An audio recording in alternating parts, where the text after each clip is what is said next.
I'm on my way to meet one of the hardest military men that has ever had the pleasure to serve under Her Majesty. He goes by the name of Spud. I'm not quite sure what to expect from him or what I'm doing out here. I've been in this car for 3 fucking hours and I don't know where I'm being taken or what the fuck he wants me to do when I get there. I have reason to worry. Spud could be the toughest geezer I'll ever meet. I don't have any problems. I don't do any cock stands about killing somebody. Right? Let's be clear about that. Look, I'm going to be straight with you now. I've had a bit of a late one. I feel a bit ropey. So, you know, I hope he just takes it nice and easy on me because I'm really not up to much. Turning up with a hangover for a date with an elite soldier may turn out to be the stupidest thing I'll ever do. Yeah? Yeah. All right. Here we go. Beautiful countryside. Lovely old manor house. Let's see what this geezer's got to say, eh?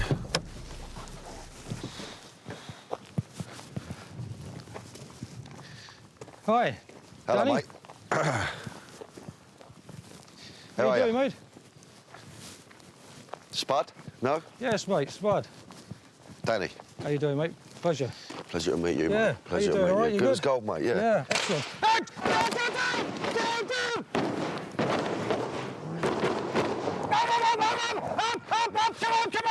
on, move it! Go!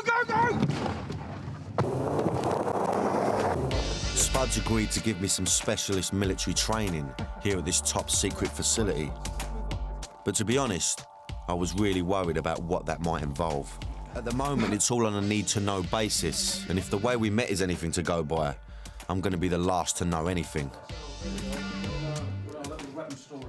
Well, some proper weapons here, isn't it? Yeah, they're from all over the world. Oh, the big old guns here. What's this one over here? This is the 7.62 SLR. She's beautiful. And this is one we went down the Falklands with. Yeah. And this was, I suppose, one of the main reasons why we won the battle down there, along with this 7.62 GPMG, which the British Army still use today. It's a monster, that. General purpose machine gun. Like I said, 7.62. It is a beauty. Yeah. You feel how heavy that is? God, get hold of that, look. Yeah. Running along with that. Plus, if you had a length of 200 with the ammunition strapped to it as well. God, that's proper heavy, that is. Yeah. Unbelievable. Yeah. Yeah. Yeah. Yeah, this is the first weapon I killed a man with. When you first killed a man, that was a gun you This is used, the one, yeah? Yeah. As that, this might be it's a mad question to ask you, but I mean, how does that make you feel? I mean, how did that feel when you first killed someone? At the time, because I was like 20, 21, it's a cliched expression, but it's true. It's what you're trained to do. I don't have nightmares. I've killed a few people, men. I think any women. No. No. Certainly not children. Let's say you can really prepare yourself and do all the training you want, can't you? But once you're actually... Yeah, I know it affects a lot of guys. Set something off in their brain, they go, oh, fuck me, this is not for me. I suppose it goes 2 ways. Either you go like that, it's not for you, or you get a right adrenaline rush out of it, you know Yeah, what I you mean? do. I mean, you do. You actually get a right buzz out of it, and it's very hard to come down. I mean, I've been doing this almost 30 years now. I'd read in one of Spud's books gruesome tales about the brutality of war. One in particular that I couldn't get out of my mind was when he had to use his head as a lethal weapon. You know, it's quite an heavy thing to talk about, you know what I mean? And this whole thing for me is an intense thing. I wanted you to try and tell me a little bit about when you had a moment in a trench with somebody, when you headbutted them, when you had your helmet on. Yeah. Well, that's an intense, personal, one-to-one conflict with the enemy. Yeah. You don't think about it at the time, you just get on and do it. I haven't really reflected on that story too much. No? No, because I think if I did, it might send me a bit fucking mad. OK. You know? He wants me to know what it feels like to be a soldier, so it's time to dress the part. SAS styling, running about, who'd have thought this? Now, this gear may look good, but it's proper heavy. Get on that, look. Yeah. This is level 4. This is stop high velocity. You've got your grenades in here, your flashbangs, your CS gas, spare ammunition. You might have a Mars bar in there for after the job. Yeah, you know. little Mars bar, treat yourself up, you wind out loads of geezers. Yeah, love it, love it. Yeah. You got him. Breathe in. Yeah, fuck me, yeah. How does that feel now? Fucking horrible. Is that good? Well. That's the way it should be. Well, yeah. And I want you to shout in there, gas, gas, gas, but shout it. Gas, gas, gas! No, I mean it. Gas, gas, gas! Gas, gas, gas! And then the helmet. Let's have the helmet there. Okay? But Okay. how does it feel at the moment? I'm all right for the minute, but I could see... To tell the truth, I was starting to feel a bit claustrophobic. Just of having this thing on, mate, it's been so much yeah. difficult. You can't... You've got no sense in You've got to double-check everything when you've got that kit on. Double-check everything. Yeah, absolutely. Yeah? Lovely jubbly. Let's go and have it then, Spud. All right, then. What are we going to do next? Let's go and kill something. Come on, let's have it. Come on! Come on!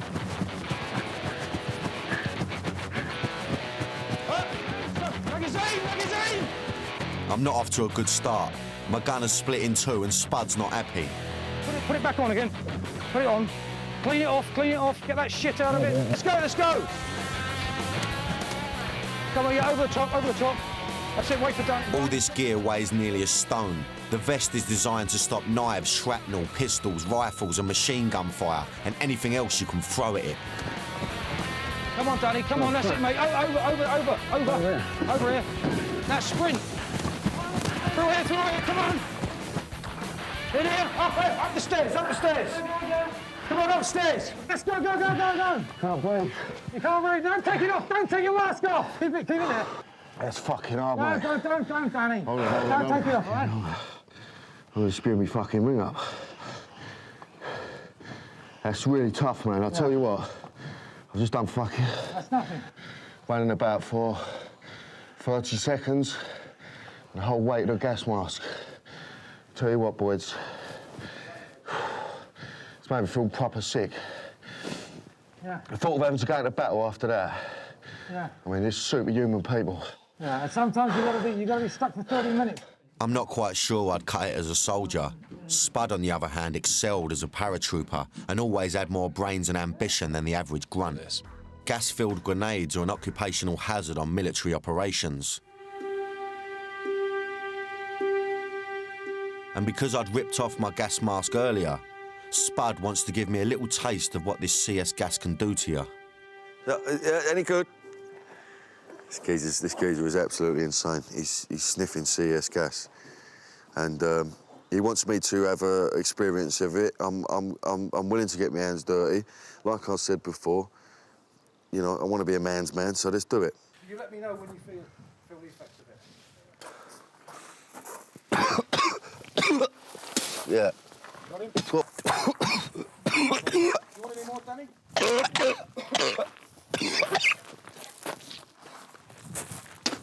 Fuck that.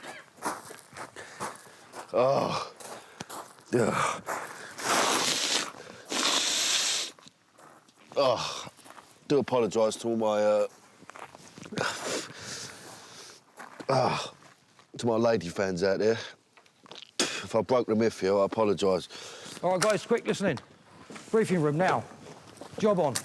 It's not quite on the same scale as the Iranian embassy, but one of my men has been captured by the enemy. You know the score. We got a suspect terrorist holding a definite hostage. Not more than 50 metres from here.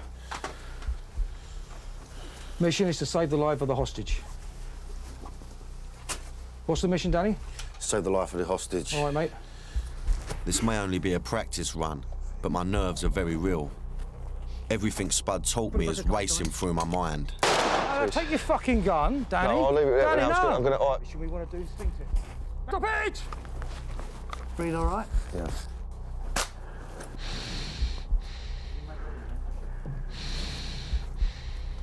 My job as team leader is to throw a grenade and then secure the room.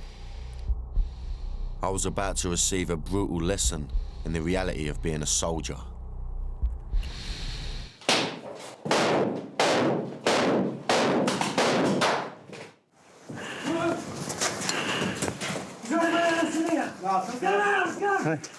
Room clear! Room clear! What happened there? He shot me. Who said room clear? Me. I shot him, though. Was the room clear? No, but I shot him. Did you check him? I didn't check him, no. No.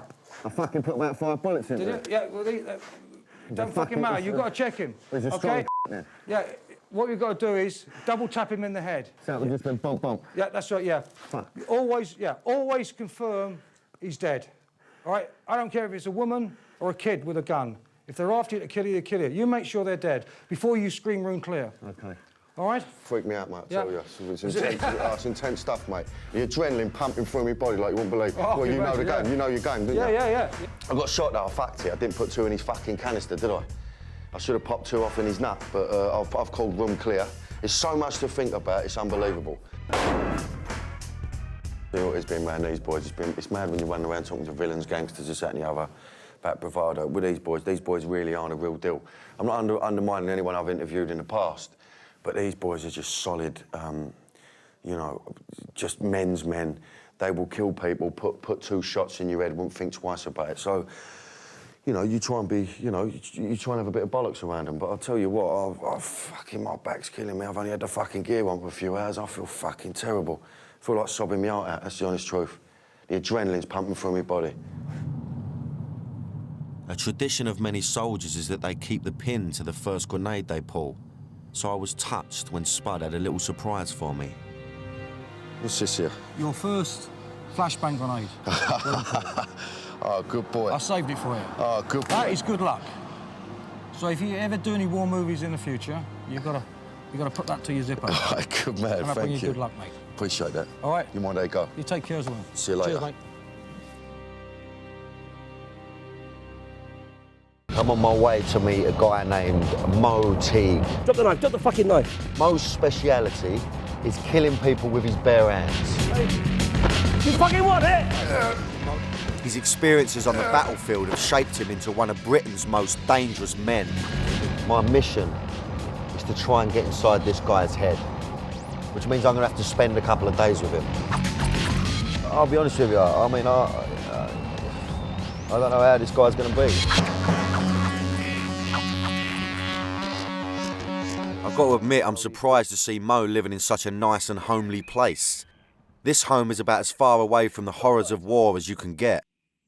So let's have a little look around then, Mo. Yeah, is that Yeah. all right, son? Yeah, sure. But then I noticed something on the shelf that doesn't look like your normal household ornament. Oh, fuck me. Yeah, I've never actually tested it to see as to whether it's... don't wind me up. What do you mean? Well, I've never actually pulled the pin and found out. I mean, I know there's a fuse in there, so I've never actually... Should we let it off in the garden or something? Nah, you're all right. I feel it. Yeah, it's a heavy piece of kit, isn't it? I can't stress to you how heavy it is. It's like... That is just death. How many people could that iron out? Oh, a few. Yeah, a few. So you just have that sitting up there like that, just It's an ornament. up next to a Apparently. picture of... what's this? What's going on up here? Oh, that's my youngest. Taking her... Yeah, a bit of a contrast there. A bit of a mad area to put it in, I would have Yeah. thought, you know? Yeah. They're artillery spotters, binoculars. So they use that grid to work out ranges and deflections and things like that. Wow, it's really clear, isn't it? Yeah, they're really nice. Yeah, binoculars. it's a quality pair of these, Yeah, isn't it? they're really nice. But I took them off the guy I killed. This guy that you killed. I killed him, yeah. I've got no idea what I'm in for. All I know so far is that he's killed people in battle, but that was in a war. This is a bar, which is usually somewhere I feel quite relaxed in, but not today. So, okay, so you... So imagine it's all kicked off, you're having a go at me. So I come into you like that. Oh, fuck me. All right, okay, yeah. So I said, all right, yeah. Caught me right in the heart then. Yeah. No, that's a powerful tool, that, don't it? Your elbows are, yeah, that's... So what? So just do it slowly. You ain't got to hurt me, all right? Now, once I get in here, okay, I can reach in, boom, headbutt. Yep, gotcha. There's your eye rip your eye out. Okay, you relaxed? Well, a bit. So I've headbutt, I flick you in the eye, boom, catch you here like this. Fucking hell.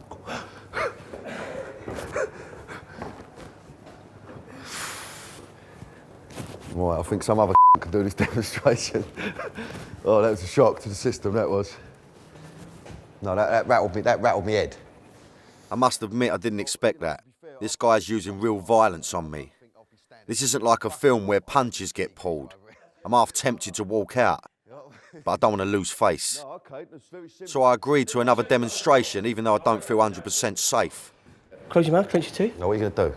I'm just going to give you a tap, just All right, from good. here. I'm not going to pull my hand back or anything like that. Just relax. No, relax. Just relax. You knocked me spark out, for fuck's sake, Mo. Slow down. Fucking hell. Right, well, that shook me. I didn't expect that at all. Yeah. Fucking sweating and everything now. Mo just punched me hard in the jaw and it really hurt. It feels like he's daring me to have a go at him. There's no more Mr. Nice Guy. He's switched to dangerous mode. Feeling brave thanks to the booze, I asked Joanne what she did to cause her dad such grief. Well, I got in with the wrong crowd and started taking drugs and going out and, you know, all that. And then when you're in that crowd, you meet the wrong sort of man, don't you? And I met the wrong sort of man. Okay. She explains how the man she married made her life a living hell. His violent and controlling ways verged on the psychotic. But surely he must have been scared of Mo. Not at all, and I think that as far as he was concerned, it was kind of like sticking two fingers up at my dad. I think the first time I met him, she had a black eye, and it was, you know, it was the same old. Oh, it was the same old rough play. We were mucking around, that sort of thing. So, you know, I'm expected then to react in type. In other words, you know, kind of go charging in there, fist flailing and everything else. But then you immediately lose your daughter. Exactly. So, you know, I see things in terms of a long game. You have to play the long game. Of course, of course. I mean, I'm not sure if I'm allowed to say. I mean, listen to him. Mo, say what you got to say now, and if you don't, you know, we can take it out. We were 50. He was 15 minutes away from being shot. Okay. I mean, you know, it went that far. We had somebody to do the business. Yes. I'm shocked by this. I have two daughters and I can understand Mo's strategy, but shooting your own son-in-law. I'm reminded how ruthless this man can be when it comes to hurting people. I feel I really bonded with him last night, but when he spoke of how close he came to having his son-in-law shot, I realised that there was a lot more to learn. So I asked him if he's ever had any involvement with the criminal underworld. I did hang out with a criminal gang and I used to look after all their guns for them. And then when they had to go and do a job, we'd come and get the guns. So you'd stash the guns? Yep. You like the idea of that? Yeah. I can't lie. After returning from the Gulf War in 1991, he started to fall into a life of crime. I got involved then in that lifestyle, and I just thought I'll have some of that. You know what I mean? I'll get involved in that because I thought it was glamorous. And Glamour, glitter, you know, and all that bollocks. It was all the lingo, and it was all new, and it was the adrenaline. I was doing something that I knew was naughty. Mo was out of the war zone, but found he needed something to replace the adrenaline rush of battle. This meant he became a menace to society. We got stopped about 5 o'clock in the morning. I'd had a drink, and I was driving the car, and the police pulled me over, and I don't know why, but I chinned the copper. So you got no idea why, you just thought, well, he's going to get it. He's going to get it, so I chinned him, legged it. I didn't know the area very well, so I'm running towards the police station. It's a bit like, then all of a sudden the fucking Keystone cops come charging down. Yeah, now. Give me a right good hiding. So you got a clump out of it, yeah, you chin a copper, mate, you're banging That's trouble. it. Yeah. I'm still getting my head around the thought of Mo laying out a policeman, but then he drops a bombshell. While all this was happening, I'd come back from Iraq, and I was working. I was basically, to all intents and purposes, a royal photographer. Any occasion where the army were involved with the royal family, which is probably about once a week in London, I was going over and taking. I was in close proximity with the royal family, behind the scenes, with the Queen and Princess Diana. Yeah. So very close to him at the time. I mean, you know, you just like we are now. You know, absolutely, just taking photographs of the royal family every week. Then I was hanging out with these criminals. So a lot on the brain then, Mo. A lot going on. A lot to juggle. I lost the plot a little bit. Oh, you want some, Mo? I'll kill you. Hey? How you doing? How are you? Come on in, mate. Oh, you got some get up on there, Mo. Oh yeah, not half. You've got some get up on. He's got some get up on. And guess what's coming next? Oh no, Mo. What's coming next, mate? As long as I ain't gonna get punched in the mouth again. Let me just see that I've got the right size for you. Oh no, what we've got going on here, Mo? Here we go. Okay, Mo. So we're not going to just be sitting out in your garden. No, mate. We're going to take a little walk in the country. We're going to do a little bit of a walk in the country. Right. Okay. This is my get up, is it? This is your get up. So I'll get this gear on, and then Get the gear on, and then we'll take it from and then we're there. going to go on a little bit of a mission, are we? We're going to go on a mission, yeah. Right. Let's chuck this bit of clobber on then. No looking at me arse and all. To get the full behind enemy lines experience, Mo wants to teach me one of the basics, how to kill with your bare hands. I want to show you how to take out a sentry, okay? We've got no weapons, no knife. You can pick up a rock, land it around the back of the head with that. It's a Bit messy though, that, Mo, a is little it? bit messy, a little bit messy. The victim is another one of Mo's martial arts students. If Mo doesn't actually kill the guy doing this demo, then I got a feeling I'll be seeing him later in the woods. You don't look directly at him. And we just come in like this. We're looking just in his back, but not looking directly at him, okay? Sometimes, Any reason for that? Why? well, because people can sense when they're being, you ever get that feeling, I'm being watched. Oh, right. Yeah. Oh, okay. Whether you believe in that or not, but All right, that's yeah. the way that's the way we Okay. teach it, all right? So you scrim that like this, okay? So you hold it, so it's going to go around. You're looking down, you're going to sneak up to him, okay, nice and quiet.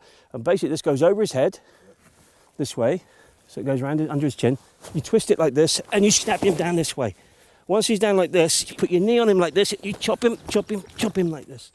Right on that neck. Yeah. Okay, and he's a goner.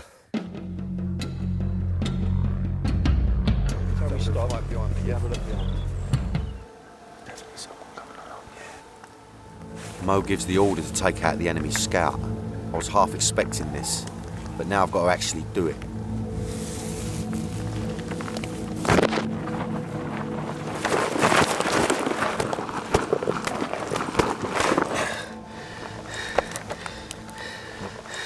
You know what it is, Mo? I don't think I can do this. Fuck off. No. It's embarrassing. It's embarrassing, right? Come on, you can do it. No, I've just had a little moment. I was over there. No, you're all right. I was taking my strides off, Come on. right? And I was unravelling the cling film. And? And I thought, I can't be fucking ponying in a bit of cling film. Why Listen, not? if I was in a proper war situation I was doing, I totally understand what you're doing here because you're trying to give me an insight into what it would be like. I don't think I can have a shit in a bit of cling film. You could if you tried. No, but I can't do it, mate. I feel embarrassed because you took time out to take me out. You know, you got all the gear for me, but I can't fucking bring myself to do it.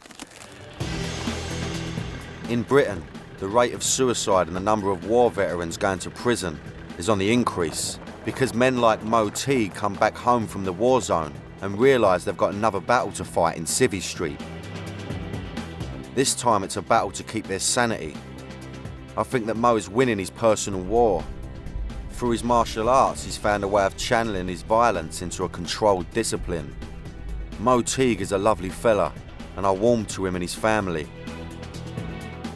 feels like I've made a new friend. I think he's mostly happy with his life, but a part of Mo will always remain just like the live grenade he keeps in his living room. A dangerous weapon that you won't want to be too close to if it goes off. Cage fighters are becoming the new stars of the fight game, and I want to know what it's all about. So I'm heading up to Huddersfield to spend a few days with two of the toughest in the country. I am the best lightweight in the country! Not only do they share a love for a battle, they share a birthday. In fact, they were born only 22 minutes apart. They're twins, Dave and Ian Butlin. I want to go to Huddersfield!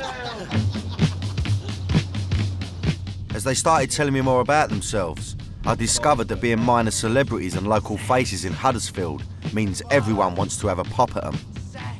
Fighting civilians, we call them civilians, people that are trained to fight what you'd call the hardest guy in the pub. Basically like shooting fish in a barrel, that's not even sport. I feel that because Dave can't fight, he's got Ian doing his fighting for him. Dig deep, everything you've got! But Ian isn't the only one who fights for Dave. I've come to Quantum Gym where he coaches up-and-coming fighters. Dave is a highly respected coach and was selected to take charge of the England mixed martial arts team, which consists of 5 fighters in different weight classes. Ian is the lightweight. Before he began cage fighting professionally, Ian was a boxer with an impressive record, winning many local and international titles. But they both fell in love with cage fighting when they saw the Ultimate Fighting Championship, or the UFC, a no-holds-barred form of fighting with very few rules. It emerged from the States in the 90s and suited the Butlin twins to a T. So we watched the Ultimate Fighting Championship, and it's like everything together. I thought, well, this is fucking perfect. So We then used to get people around to our garage on a Friday night. all the kids in the area just used to fight each other. Used to whack each other and Until one person gave up. until one person quit. To get some idea of what it's like, I'm going to give it a bash, starting off with this tyre. Keep working, keep working. Go to the bungee.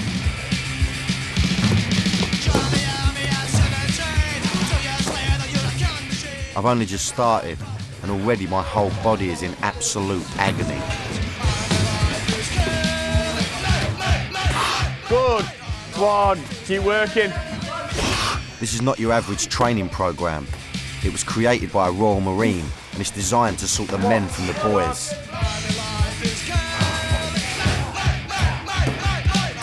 Come on, keep working. Go on, push it. Fuck that. You don't build them the same down south. I've only done one circuit, but that was enough for me. Oh man, fucking hell. That was fucking proper hard. On me rabbit, on me game. Oh man.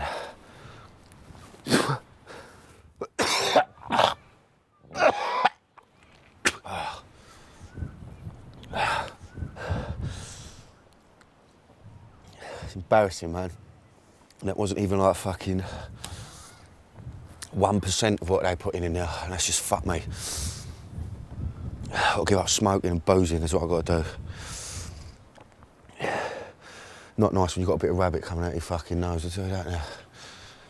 Ian is the less disciplined twin, and it wasn't long before his love of fighting got out of control. When he was 16 years old, he was convicted of being involved in a fight with a fellow pupil who was stabbed with a knife. Ian was sent to a young offenders institution for 3 months, and Dave was asked to leave the school in case he intimidated a witness. I was absent with the headmaster's permission so as not to intimidate witnesses. Obviously it must have been bad for you, but just having him not around, not being able to, look out for him. Kind of strange. Helpless. I can tell that this had a big effect on the boys. I can only imagine what it must have been like to be separated for the first time in 16 years. We are very close, so it's hard to be put away from my brother for so long. I wouldn't want it to happen again. I wouldn't want it. I wouldn't want it to be took away from where we were in that situation again. So what we're going to do today? Right, we're going to have now- a nice day just laying in a hammock. Yeah, that kind of stuff. We're just gonna go up to these. There's a few stairs that I run up and down. There's a few stairs you There's a run up few and stairs down. we run Right, up and down, okay, like- let's fucking do it. Let's Come go. on. Let's do it. Come in, boy. A couple of stairs. That doesn't sound too bad. But we are talking about something that Rocky might want to swerve. The 220 steps, which Ian goes up and down 12 times, are all about training him mentally. Got to hit every single step. I think there's about 220. So we've got to hit every step from right at the bottom all the way up. So I love the idea of this prehistoric fucking train. It's nice. This is Old school, isn't it? Yeah, this is like Rocky shit. Don't cost fuck all, Nah. but yet you're doing, as much. And it's nice for me to get out of the gym and do something. All right, let's walk down then first. Do you jog down or do you walk? Nah, we walked down the first time. Thank fuck for that. We get snowed Walking off. down these steps is hard enough. I'm not looking forward to running back up them. This is the start. This is the start. Oh. Fucking hell. You cool? Right, go on, kids. We can do this. We can do this. Let's Go go. on, crack on. I'm up your arse.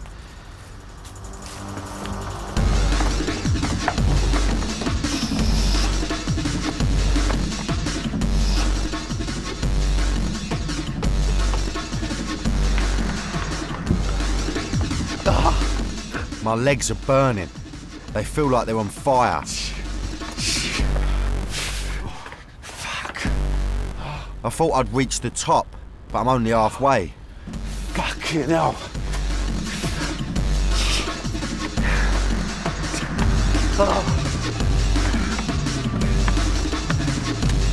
I can't fucking do it.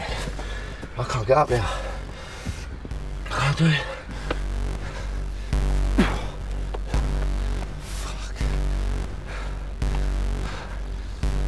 Fucking hell. Oh. Tough on the old thighs. It's the legs, isn't it? The legs. Fucking hell. Like, so this is not so much cardio as legs. It's all there, isn't it? All in your thighs, yeah. It's a fucking... It's like an endurance test. If I started it, I thought... Have a get back down, do another. Crack on, kid. You do. I started it. I thought... This ain't that bad. It's a piece of piss. Oh, fucking hell. That was pain. That was pain. Yeah, I can't deal with it, you know, mentally, obviously, I'm not as strong as I thought I was. Off he goes again. It's torture, it's like torturing yourself. So you can give up whenever you want, you can stop whenever you want, you ain't got a gun to your head, there's no one forcing you to do it, this is off his own bat. And you can tell he's in fucking pain. But to be fair, if you can do that 12 times, you get in the ring, you're going to feel invincible. There's nothing you're going to fear. Now I've got a fear of heights too, so Ian wants me to experience what he went through. So I'm going to try and jump off a 10-metre platform. I'm introduced to Ian's friend, Les Allen, who's been helping him to conquer his fear of heights. Danny Dyer, Les Allen. Pleasure to meet you, brother. Pleasure, man. I'm ready for this, I think. Yeah? Nah, because no. That'd be ridiculous. The nerves are starting to kick in now, but I've come this far and I can't back down. As soon as I see it, I knew exactly how Ian felt. No way. The boys are going to ease me into it by starting me off on the 5-metre board.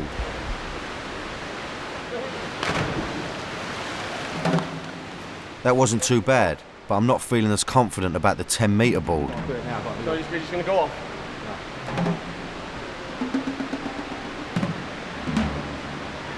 No, I'm not, I mean, my way is flipping forward or anything like that. Nah, you'll be all right. Just stay looking forward like that. You're going to be totally fine.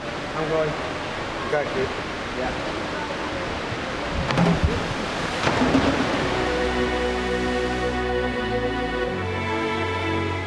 I'm absolutely bricking it.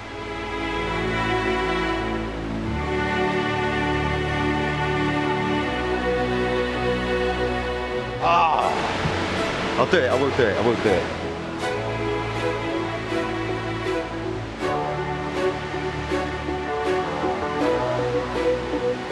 For each your own, for every man a religion. Fucking hell.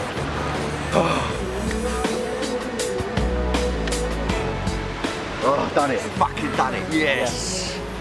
Good work, that's fucking good. Oh, First goal, straight off 10, man. conquer the fear. Conquer the fear there, man. Yeah, that's something else we've achieved. I can see why Ian wanted to overcome his fears. Now that I've conquered my own, I feel invincible. Listen, you know what, this is all it is. It's your brain just going, you know. With everything like this, it's just mental. your brain, It's mental, like I said, running up them stairs, getting in that cage, everything, it's all in your head. It's just having that mental strength. We did it. It is a nice feeling to feel I've done it. I mean, there was a moment when I just thought I can't do it. I can't actually physically bring myself to do it. Anyway, on a lighter note, I thought I'd bring my little pink number out today. You know what I mean?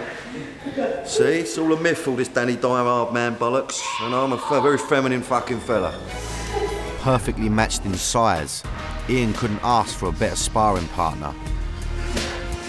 Regards sparring, it's ideal with us being pretty much equal size. Fucking hell.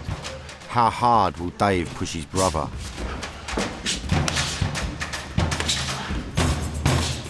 If we're going to be really honest about it, Dave doesn't drink and lives a clean lifestyle. Whereas I party between my fights.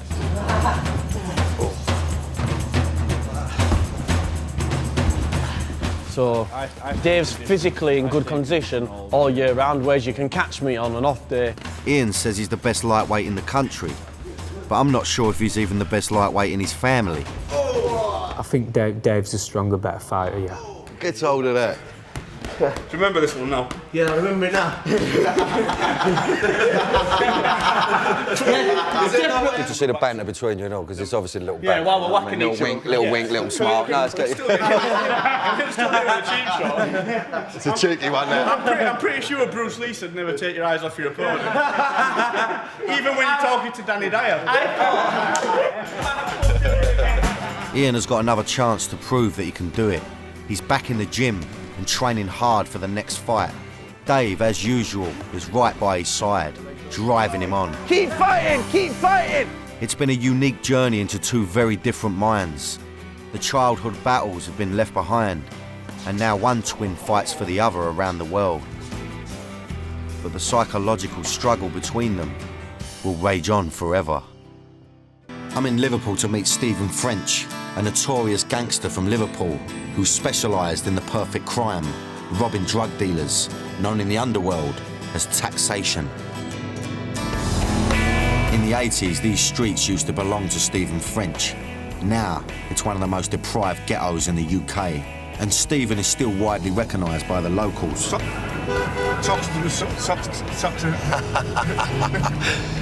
In November 2007, he was visiting a friend when he was targeted by a hit squad and chased into the park.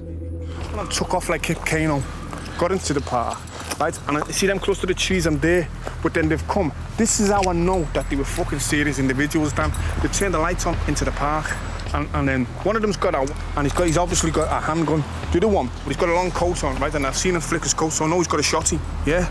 And I'm thinking, fuck me, I've got none. And there's a pond over there. Yeah. So I've got into the pond. The water's up to there, so you can't see me legs. I've got a 3/4 length coat on, I put it over me, and I'm lying by the rocks.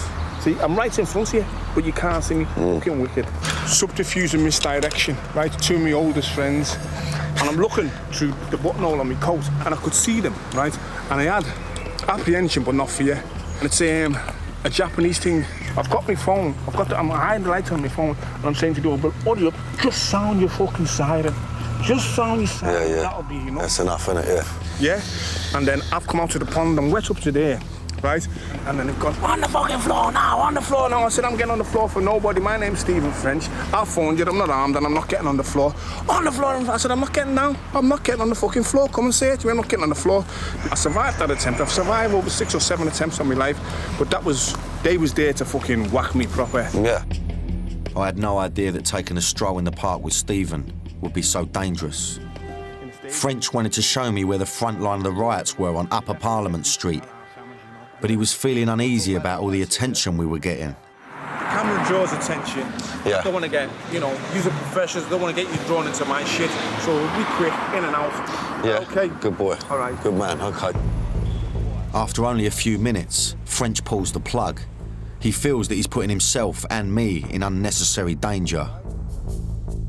Stephen had agreed to give me a unique insight into his past as an underworld taxman. Now I was on my way to meet him in a secret location in the suburbs. I didn't know it yet, but I was only minutes away from one of the maddest experiences of my life. I've asked Danny Dyer to meet me here this afternoon, right, with a view to showing him a taxation scenario. These are the things that are actually going on today. They're quite horrific and scary, but this is the insight that I want the viewer to have, and those of the squeamish should look away. This is the first time a real-life taxation scenario has ever been shown on TV. Stephen was taking a big risk by opening up this side to me, but I got the feeling he was on his own journey to atone for some of the things that happened in the past. This guy is known as the taxman. His nickname was the Devil, and there was a reason for that, and the fact that, he used to rob drug dealers, and he used to, torture them. I don't know what he used to do to them, but, I need to get a sense of that. Obviously not too much, you know what I mean? It's time to get into character. It's time for the switch to be flipped. I don't want to scare the guy. I don't want to glamorize taxation, but I want to show the nitty-gritty, nuts and bolts of what actually used to take place. Here we go. Bit of taxation. Right, let's have it.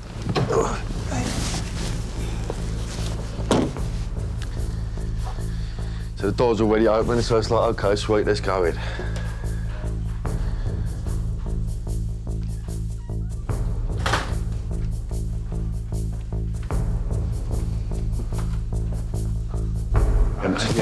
Straight away, yeah. Even if you want to start struggling, right? If I put it on you now, Dan, you're gone. Yeah. I'm only holding you, Yeah. right? But it would be Yeah. Yeah? Straight Lift away. it. You're going to be awake for about 3 seconds. You lift it, you put down in a chair, right? And then the individual, the people that had him would secure him in the chair. Yeah. Yeah? Hands and feet to secure him in the chair. Yeah? Keep him quiet. But they leave his eyes open. I've had some geezers and they started to mouth off. Blah, blah, blah, blah. Who do you think you are? Blah, blah, blah, blah. And I just jammed their eye. You get me? Just jammed their eye. And just, you know, give them some sharp pain. Right? And say to them, well, you know, shut up, because next time your eye will come out. Next time I'll pop your eye out. If you want to come out to the sunscape, behave yourself, be respectful. The individual that now had you would be dressed in head to toe in black. They'd have a black balaclava and black gloves on, right? And you wouldn't be able to see who they were.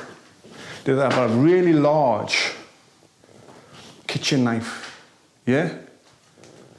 And the first thing to do would walk over to you and they'd show you the knife and put the knife down, yeah? And then the rhetoric possibly would go something like this. I fucking hate drug dealers. I fucking hate people that sell drugs to children and their own communities, but I fucking love money. I'm here to relieve you of your cash. If you don't give me your cash, really horrible, nasty things are going to happen to you.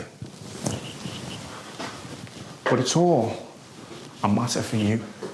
I don't want to have to harm you. I don't want to have to hurt you. But you're poisoning communities. You're killing people. And you're getting fat and rich off it, and that disgusts me. You disgust me. So it's a matter for you. I've got a phone here. Fresh, clean phone, never been used. You're gonna call your stash minder, whether it's your fucking granny, your ma, your bird, your best pal, and you're gonna make it good. And you're gonna tell them, in about an hour, someone's coming to pick up the money. You're gonna have to act like you've never fucking acted before.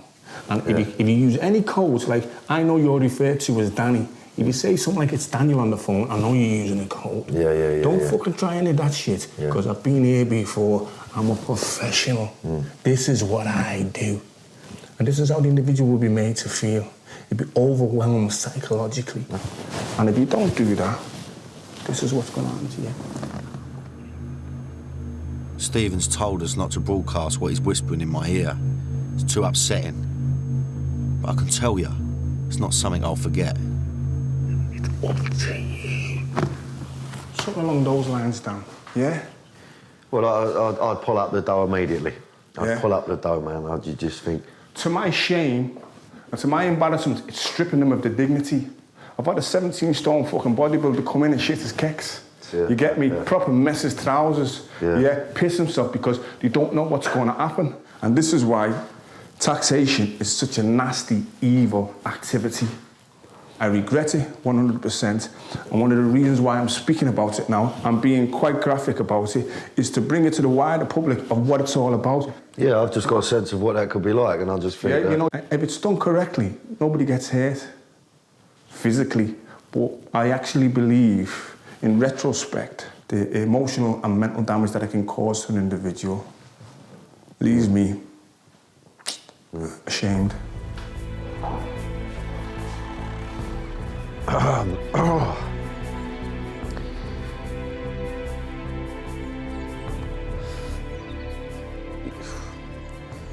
mean, it's hard to feel sorry for a smack dealer, do you know what I mean? But you would think, you know, that is the worst case scenario. I don't see how you come back from that. I can't really understand how anyone wouldn't pull up the dough or wouldn't do as they're told, do you know what I mean? That's freaked me out a little bit. That's done me. I feel a bit sick. I feel like I'm going to chuck my breakfast up. Stephen's enemies have gone to great lengths to assassinate his character, even tagging the walls with graffiti, accusing him of being a police informer. Being called the grass is like someone calling you a paedophile. And then once that label's put on you, you're fair game to be shot. This home footage shows just what he thinks of the person responsible. A little skulking little bitch that runs around in the evening painting shit on the wall about a man that he's so jealous of, so envious of. The greenness is oozing out of you. The bitterness against Stephen and his family runs deep with the new generation in Toxteth. I wanted to track down who these kids were that now control the streets and find out for myself what they think of Stephen. A gang of them agreed to speak, provided their identities were hidden. I heard he come here during the week right there where we're standing now. And he got shot at and that, so you tell me if he come through here again, I don't know what would happen. He might have been feared back in the day, but obviously it's 2008 and things have changed and he's not feared no more. Stephen French is a grass. He's a pussy. These kids were hiding behind their masks, but Stephen still has to take their threat seriously. Today, Stephen has been invited to speak to a delegation of high-profile criminologists and academics to help spread his anti-gun message. In his friend's memory, he plans to open the Andrew John Memorial Skills Centre to prevent teenagers from following in his footsteps. Will it be a happy ending or one to regret? Success, prison or death, I need to watch how I... It's a humbling and a liberating experience to be invited to speak here today. He hopes the speech will help raise funding for the Skills Centre. I have to bear responsibility and culpability in the rise of the phenomenon known as gun crime. I'm 6'3", 225 pounds of prime black male. And how could a 10-stone drug dealer protect himself from a guy like me, former British, European and world kickboxing champion? How he did it is he armed himself. 1994, my daughter was born, and I had an epiphany. I knew I had to turn my life around. My options were success, death, or jail. Me personally, I want to show them the way to success. I want to show them the road to success. Success as a bricklayer, success as a plumber, success as a carpenter. All areas of success that don't lead to jail or death and don't lead to a life of drugs or pistolero. This is done to shock and horrify, yeah? This is a T-shirt that several young men had made, that I've made an attempt on my life because I'm standing up to be counted and given an anti-gun message. R.I.P. Stephen French. Such is my determination, I've changed R.I.P. to really increase the peace. Thank you very much for the time and effort. In today's gang wars, the rules of engagement have changed radically since Stephen's day.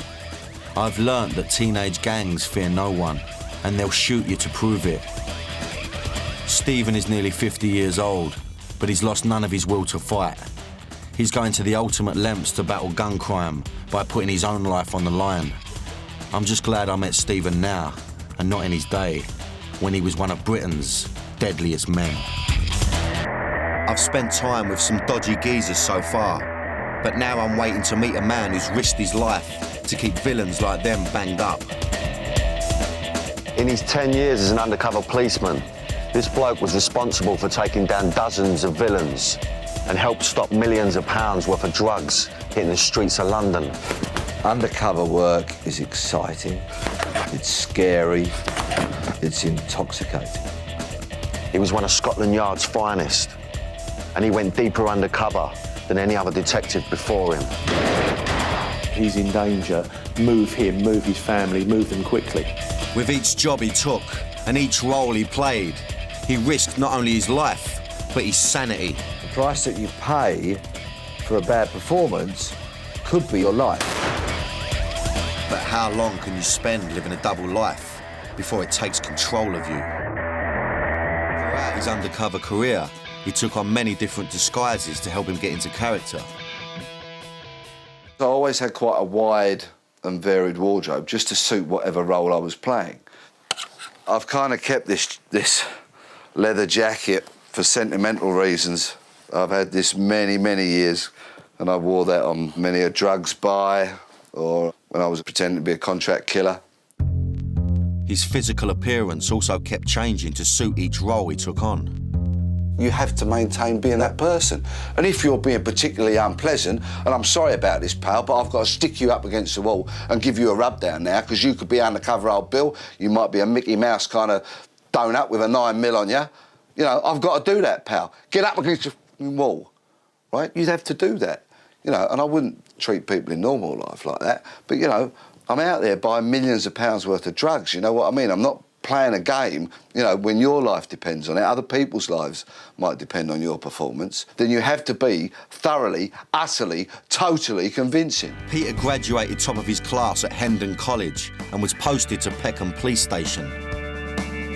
South East London, social deprivation, a lot of racism going on. There was a large Afro-Caribbean community in Peckham. And, you know, the cops, the people I was working with, were basically just rampant racists.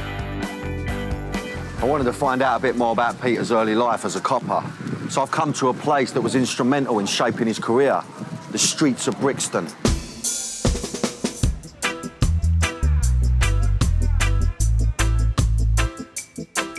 In April 1981, Brixton was an area that had deep social and economic problems, high unemployment, high crime and poor housing.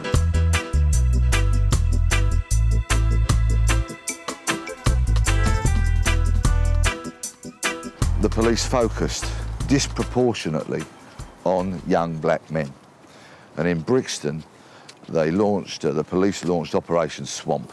And basically what they did was got every policeman they could muster onto the streets of Brixton with the instructions to stop and search young black men. Now, this caused a huge amount of resentment because young black guys couldn't walk the streets without being stopped, searched, harassed, and quite often fitted up for crimes that they hadn't committed. And today, nearly 30 years on, Peter wants to set the record straight. Rioter Alex Wheatle went on the straight and narrow after the riots and is now a successful author. His award-winning novel, East of Acre Lane, was inspired by the Brixton riots. I remember throwing all kinds of missiles along with whoever was around me at the time, and you guys having to go into people's front porches and gardens to try and get dustbin lids to protect yourselves. I saw the police running away, the helmets falling off and all that kind of thing. At times, during that weekend, I was scared, very scared. Our training was wholly inadequate, the equipment was wholly inadequate. You know, we had flimsy helmets, you know, that didn't offer a lot of protection, and I was scared.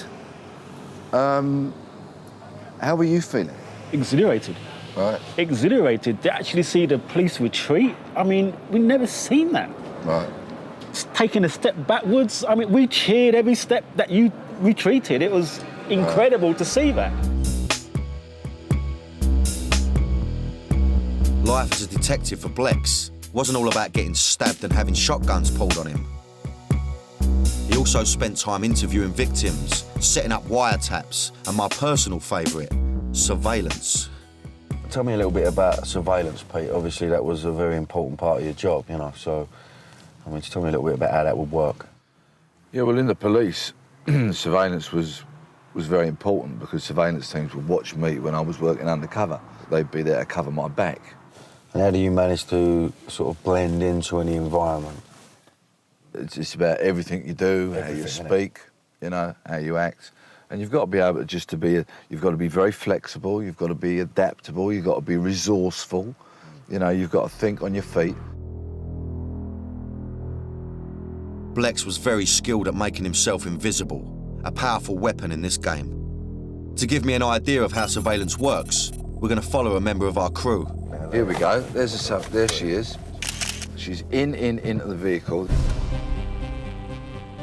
And the vehicle's off, down Rowton Road. So all units hold back, and she's done a right. I have eyeball. Hold back all units. Is this the right distance, is it? I mean, obviously, it's quite close, I would have thought.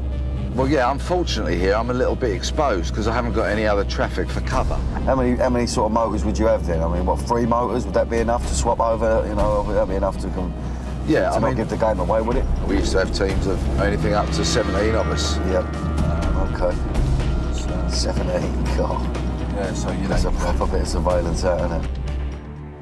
I think I'm starting to get an idea of this business now. Peter wants to give me a unique insight into what it's like to be an undercover copper. You know, like the pressure of a real deal going down. So I'm going to be playing the role what he would usually play. So he's going to be the dealer, I'm going to be the undercover copper. I've got to get a bit of gear from him, basically. This is me game. I'm quite confident with myself. I should be able to pull this off.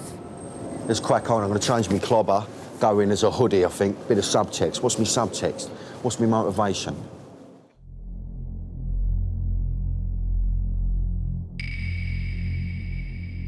I've got a bit of nervous energy about me. Don't know whether it's because for the first time on this fucking show I'm doing a bit of acting, which is my bread and butter. I don't know. Maybe I'm going to come unstuck. But, you know, he's been a bit quiet around me, Pete. I've spent a bit of time with him, but all of a sudden he don't want to talk to me. I think he's getting a bit method around me. But let's have a method up. We'll go method against method. I'm up for all that, mate. Let's bring it on. It's not like Blex went to drama school or anything. Everything he knows he learned from the streets. As part of his training on Scotland Yard's elite undercover unit, Blex would often have to take part in role plays designed to push officers to their limits. You know, it'd be interesting to see how Danny reacts to the little bits of different pressure that I put him under. So here's the deal. I'll be playing the role of an undercover cop who wants to buy some gear. Blex will be playing a drug dealer who might be able to sort me out. We've been put in touch by a mutual acquaintance called Mick. Pete? Yeah. Stuck in traffic? Yeah, sorry I'm late. It was, No, you're all right, it's sweet. It's sweet as. Yeah. No problem. How you doing? Yeah, good as gold, yeah. Lovely. How long you known Mick? Oh, fuck me. I've known Mick for fucking ages, to be honest with you. A long time. Days, weeks, months, years? Years. Yeah. You know, I don't know fucking bollocks, I don't know aggravation. I just want to fucking get it done. Boom, boom, boom. Everyone's happy. Sweet as we go our separate ways, you know what I mean? Yeah, but it's not quite as easy as that, is it? I've got to learn to trust you. You could be anybody. You know, I knew Mick from years ago when I was at primary school. Fair enough. I didn't see him No, for a few listen, years. listen. All of a sudden, he lumps up and tells me there's some geezer, cake with money, wants to do a bit of graft with me. I don't know you from fucking Adam. Fire away. Ask me whatever the fuck you want, mate. Whatever the fuck you want. Take your clothes off. Get me arsehole out, yeah? Yeah. Why should I fucking take my clothes off, mate? Because you could be old Bill and you could be wearing a wire. Fucking hell. You want me to fucking strip off, do you?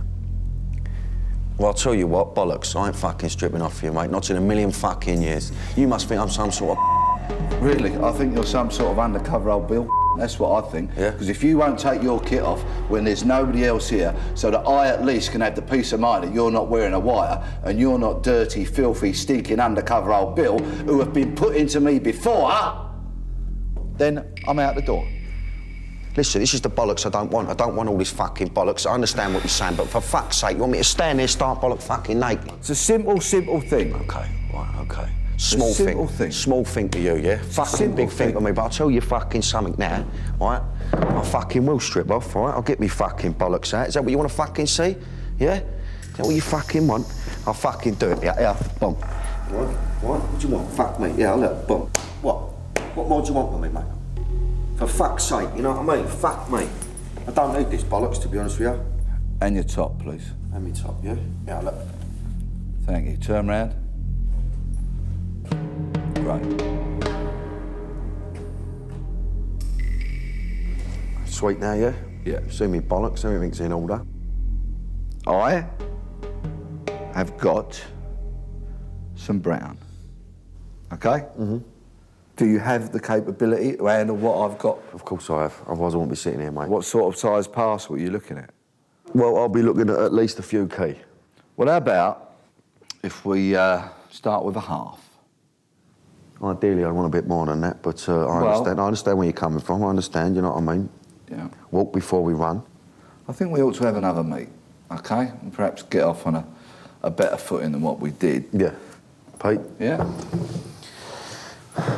Sweet as. Okay. Thank you. All right, look after yourself. You mind how you go, sunshine? Yeah, and see you you. later. I'll be in touch, all right? See you later. Ta-da. Bye.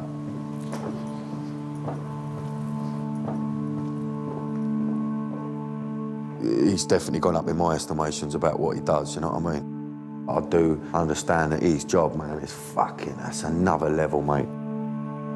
Peter and I have got a lot more in common than I thought. I guess in a way, being an undercover cop is a bit like being an actor. If I mess my line up, I'll get another crack at it. He messes his line up, he gets shot in the fucking head. And that finds a light about me, you know? The threat on Peter's life is still very real, and as our time together draws to an end, I find out why he wanted to make this film. You know, I was responsible for putting a lot of people away for a lot of time, but, you know, my betrayal of anybody was professional. And if anybody wanted to put themselves to the trouble of coming after me now, you know, they'd be very foolish, because all they'd be doing is getting themselves another big prison sentence wrapped around them, you know. And I decided that it was more important to tell my story than to worry about fear of retribution. It's been a long, difficult path to recovery for Peter, and now, above all else, he dedicates his time to his family. I've searched for a long time to find out exactly who I really want to be or who I am, and now I know. I'm a husband, I'm a dad, and I'm a colleague. The last role Peter will play is himself.